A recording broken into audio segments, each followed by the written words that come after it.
EFPOTZ. The ophthalmologist says, cover one eye, look at the chart, and read the letters. I don't have to look at the chart. I know the letters. EFPOTZ. I've known them since the 4th grade.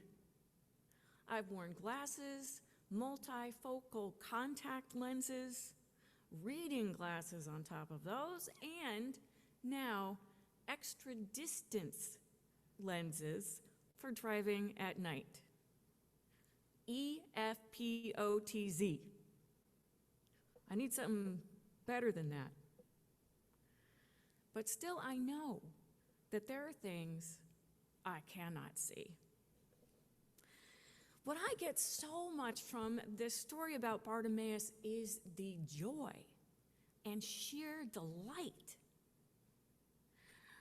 This little old man, I see him as hunched over, just sitting in the crowd with his beggar's bowl, wearing a donated cloak around his shoulders, hollering and getting pushed down, told to be quiet, and yelling louder, refusing to be silent. And then, take heart. He is calling you, and my heart flips just saying that. And I see this little blind man springing to his feet, coming to Jesus, asking him for sight, and then joining Jesus on the way, dancing, just dancing all the time. For Bartimaeus, seeing was just pure joy. I've been reading about people who have been blind and whose sight is restored. And it's not as great as it was for blind Bartimaeus. In truth, it's not all that easy or pleasant when someone who's been blind since birth has their sight restored. People who've been blind, when they first see, the world is terribly confusing, totally disorienting, and many wish that they had never been given their sight. In the summer of 2020, many of us saw things that we had never seen before. We saw the murder of George Floyd. And that opened the eyes of those who were blind to the violence done to Black people and Asian people, and really all people of color in our nation.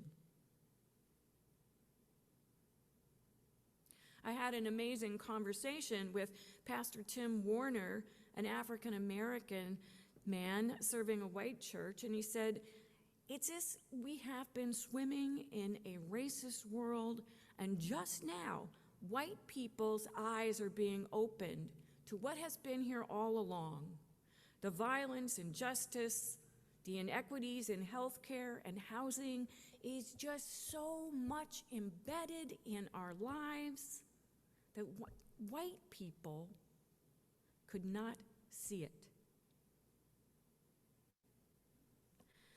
But others have seen it with perfect clarity for centuries. It's terribly disorienting when you've been blind all your life and suddenly see. I experienced somewhat of my eyes being open, standing over an emaciated 5-year-old child whose hair had gone gray from malnutrition, body curled up so that he looked like a 2-year-old.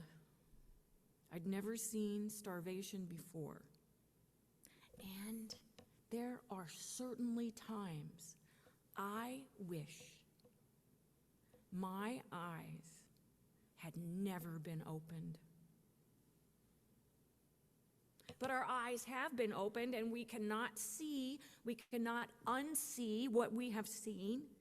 We have to learn, like people who are just getting their sight, we have to learn to see anew and make sense of what we're seeing. Jesus, let us see. In our book group here, then in that summer, we began reading as people at Chevy Chase Presbyterian Church do. We wanted to learn as much as we can to make sense of this. We read Kendi and Wilkerson and Cone. The book that had the greatest impact on me was The Making of Asian America. There were so many things that I did not know about the Asian experience in our nation. I was enlightened. I wanted to think of myself as awakened or woke to prejudice. Wanted to think of myself as informed and alert to injustices.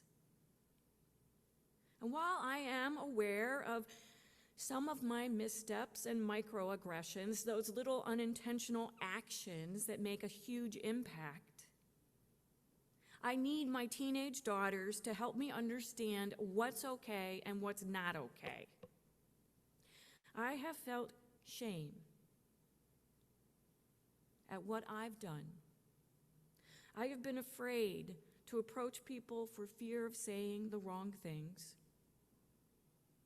I've been afraid of being judged as not woke enough.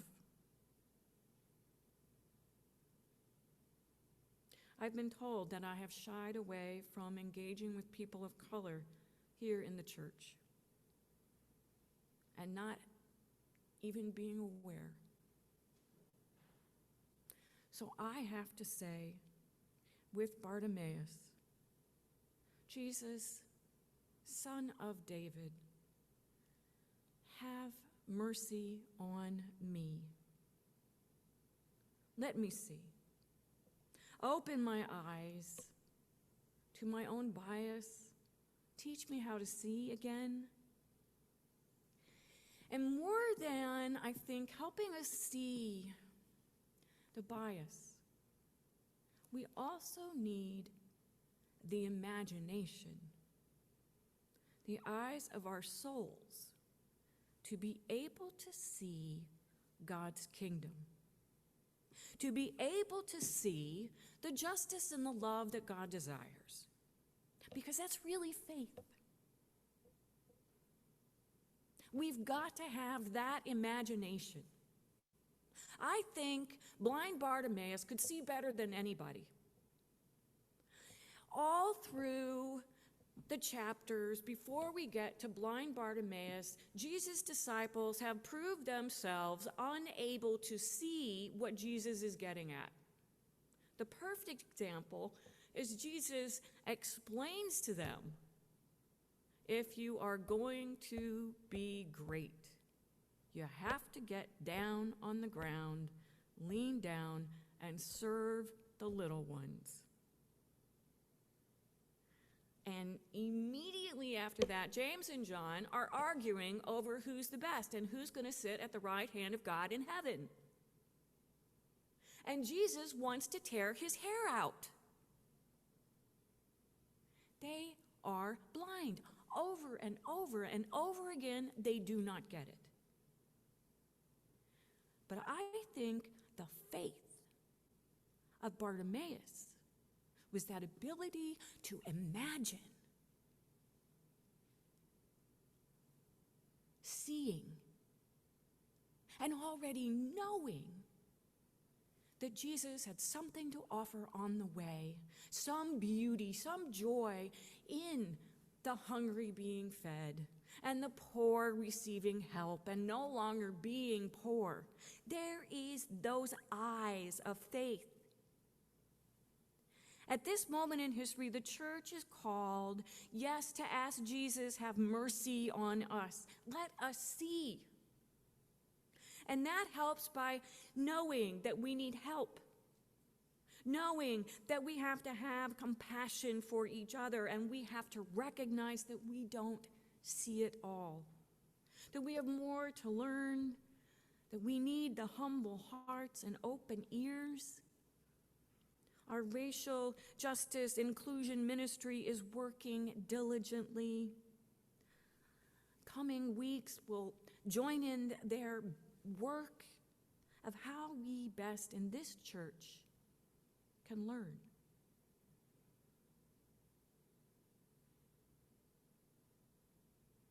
And we need to ask Jesus for mercy for those who have suffered, and the suffering has not been acknowledged. They need the mercy and compassion of a healing God who works through the community to send those angels and change the systems. We need that mercy. And we need the mercy of those who have been blind, for all of us and our blindness that's caused suffering. And we need that imagination to be able to see the world as Jesus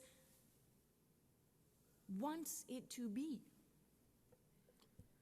Can we see or imagine a world that is not violent, in which guns are rare and homicides rarely ever happen? Can we see equal access to health care and everyone trusting a trustworthy medical system? Can we believe that God can do this? Can we imagine a love of Jesus being that strong? I got to tell you that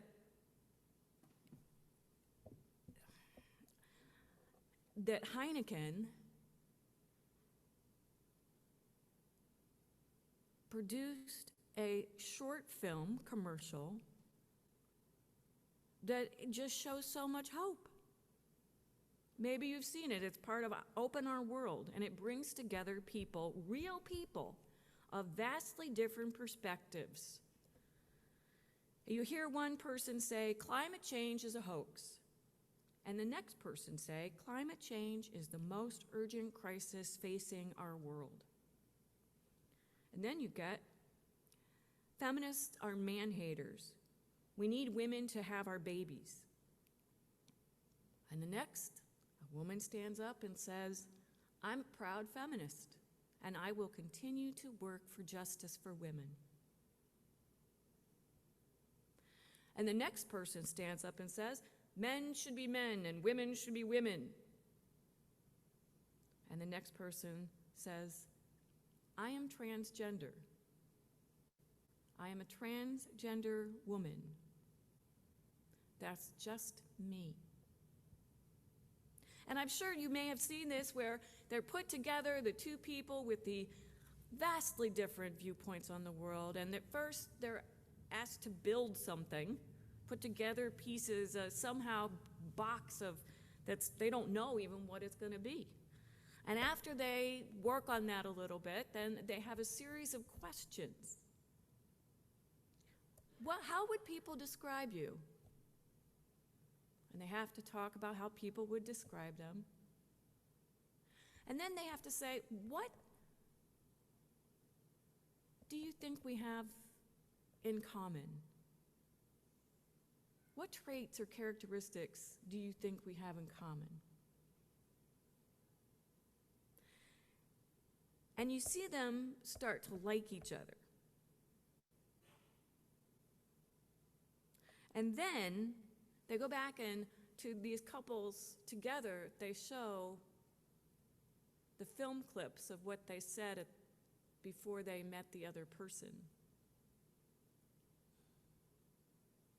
Climate change is a hoax. Climate change is the most urgent need. Feminists are man-haters. I'm a feminist. Women should be women and men should be men. I am transgender. In that moment, and this was real, you just see eyes open.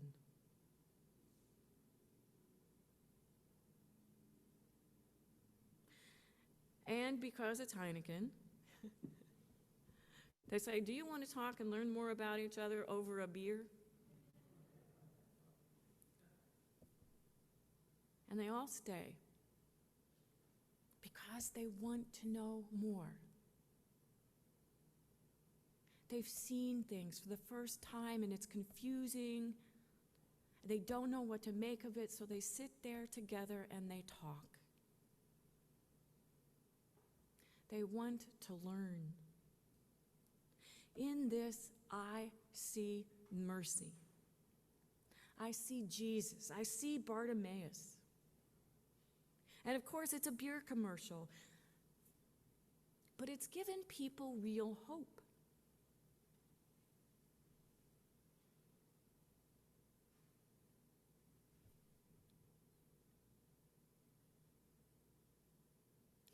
As a church, we have to have that hope. We have to be the people who can imagine that happening everywhere. We have to be the people who are those people. We have to have the courage to have the conversations,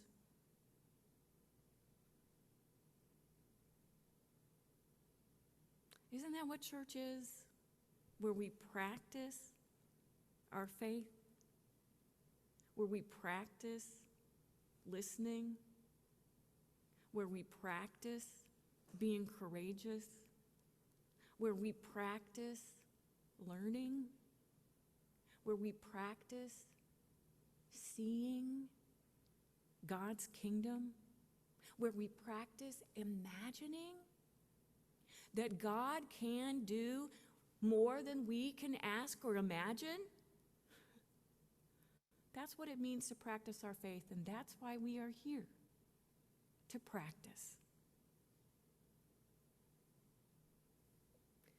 Jesus has mercy upon us. Our God is full of compassion.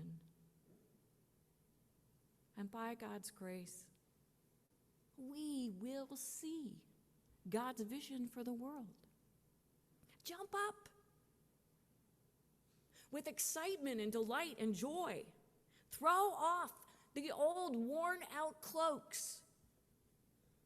Follow Jesus, dancing all the way. Let it be so. Amen.